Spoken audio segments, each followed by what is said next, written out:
The Lord be with you. A reading from the Holy Gospel according to St. Mark.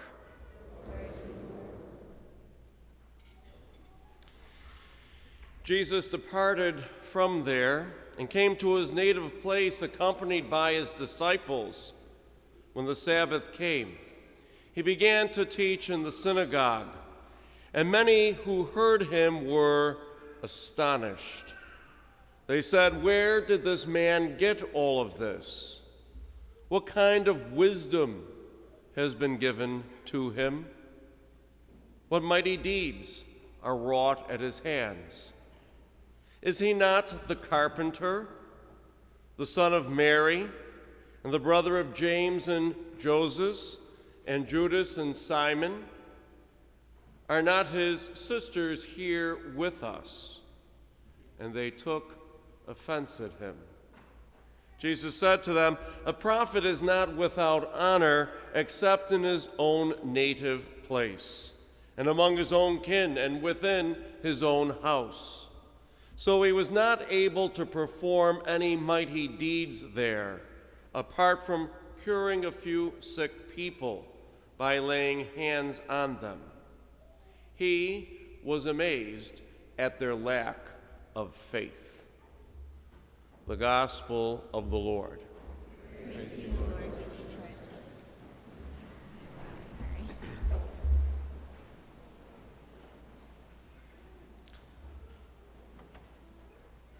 Now I'm going to begin today with a joke. And I normally don't do that. At the end of the joke, you'll see why. I'm probably not so good at them. And this joke is an old joke. It's probably older than this parish. So if you have not heard this joke before, you got to get out more. There was a story told of a young man on vacation. He was at the Grand Canyon. He was all alone. And when he was at the edge of the canyon, he was looking to take a great picture. And he was leaning over into the canyon at the edge, and he lost his footing. And the camera went down into the canyon, and he fell over the cliff, and he was holding on to a tree that was growing out of the rocks, a very small branch. He was holding on to it. And he began to immediately cry out, "Is there anybody up there? Is there anybody up there to help me?" And he kept crying out, and in a moment or two, a voice came and said, "Yes, I am here." And he said, "Well, who are you?" "So I'm the Lord your God. Do you have faith in me?" And the man said, "Yes, I have tremendous faith in you." And God said to him, "Well, if you have faith in me, how do I know that?" And the guy said, "Well, I'm baptized and I go to church. I have faith in you. Will you help me?"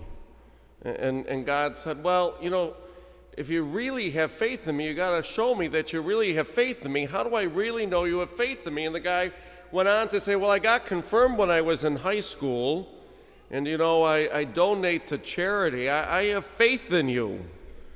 And God said, "Well, how do I really know that you believe in me and that you have real faith in me?"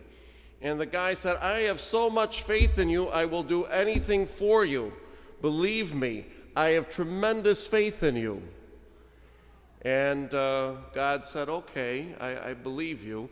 I will now save you. There's one thing you need to do." And the man said, "I will do anything, just save me." And God said, "Let go of the branch."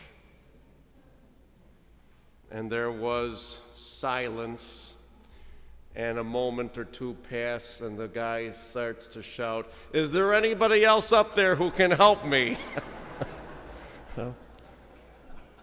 How much faith do you have? How much do you really believe? And that's an old story, an old joke, but a very real question, that of the gospel today. Jesus was amazed at their lack of faith. He could do nothing more than cure a few who were sick because of their lack of faith.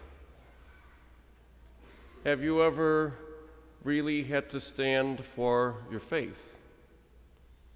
Have you ever really had to do something dramatic because of your faith?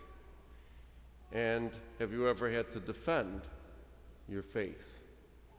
And if you say, no, I've never had to stand for my faith, I've never done anything dramatic for my faith, I never really had to suffer for my faith, you probably need to get out a little bit more because the world in which we live calls us to do that so regularly. Back on Easter Sunday, at the 9:30 Mass here in church, Father Steve had the Mass here. I had the Mass over in the school gymnasium. But he related to me that on that day at Easter Sunday Mass, at 9:30 Mass, he talked about this movie. I don't know if any of you have ever seen this movie, God's Not Dead. Anybody see this movie? Show of hands. Anybody see this movie? If not, you would be well worth renting it or buying it. It's a great movie.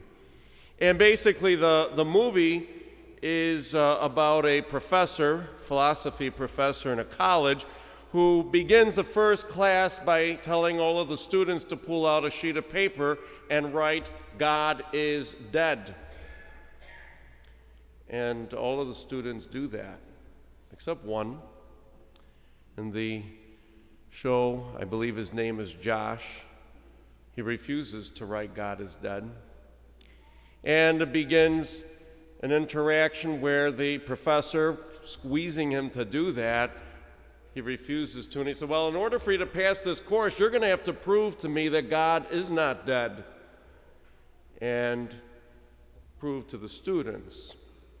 And Josh, as the movie goes on, has no support from anyone, including his own parents, who say, just write it down on the piece of paper and hand it in.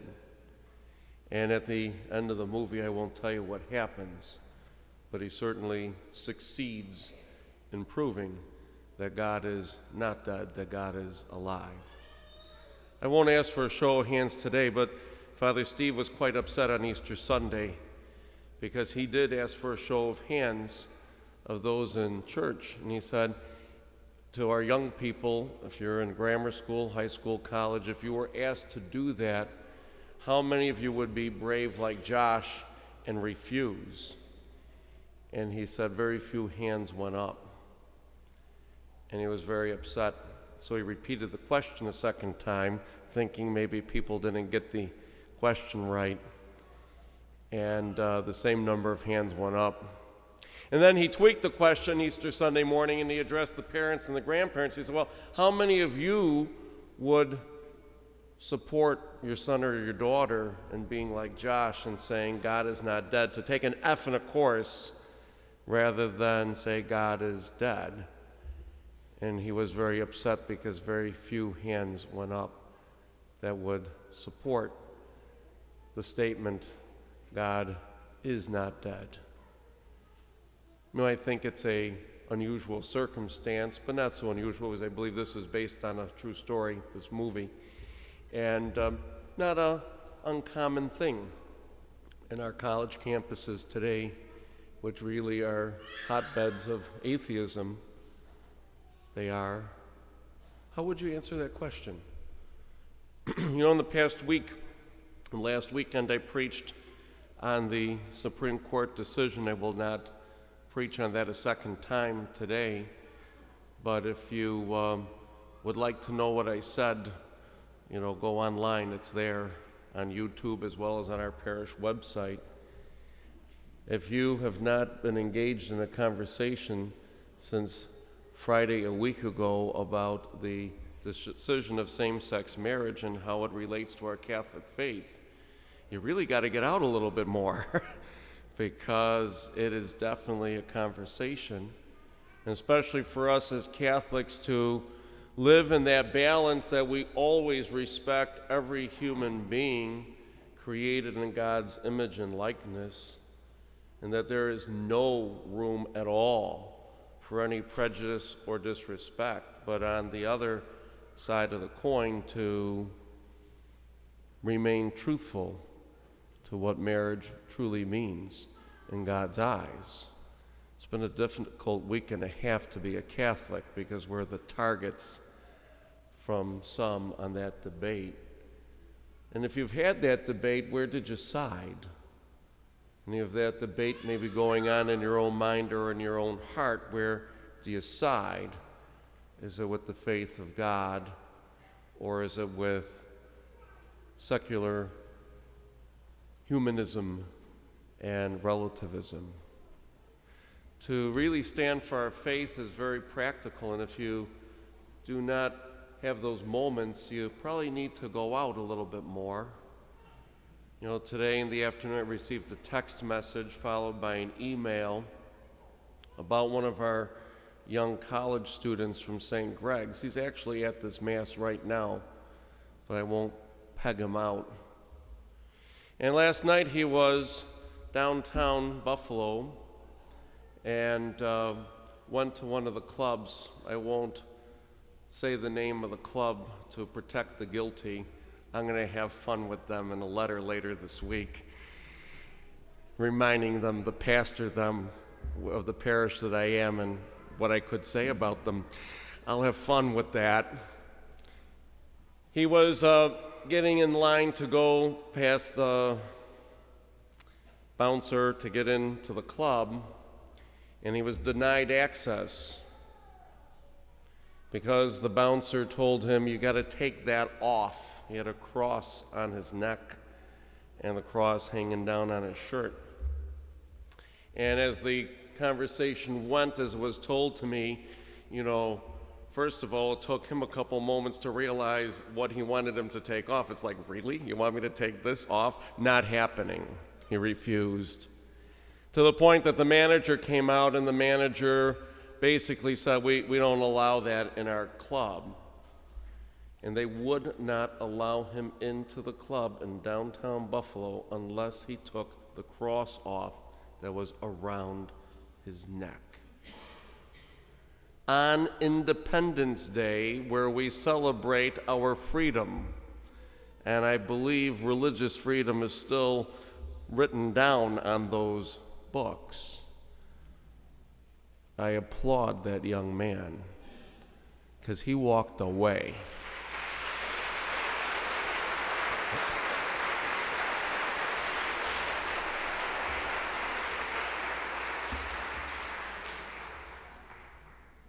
The reality of it is, for all of us, we have moments where we're going to be called to stand for our faith, and it is very difficult to do so.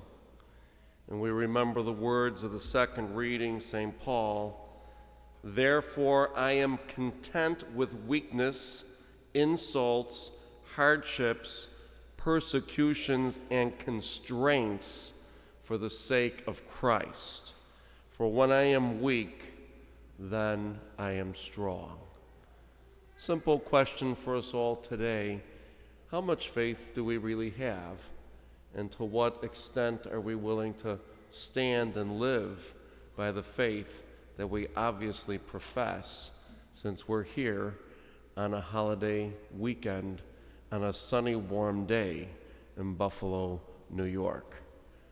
Look for those opportunities, and if you haven't had them, you really need to get out a little bit more and find them.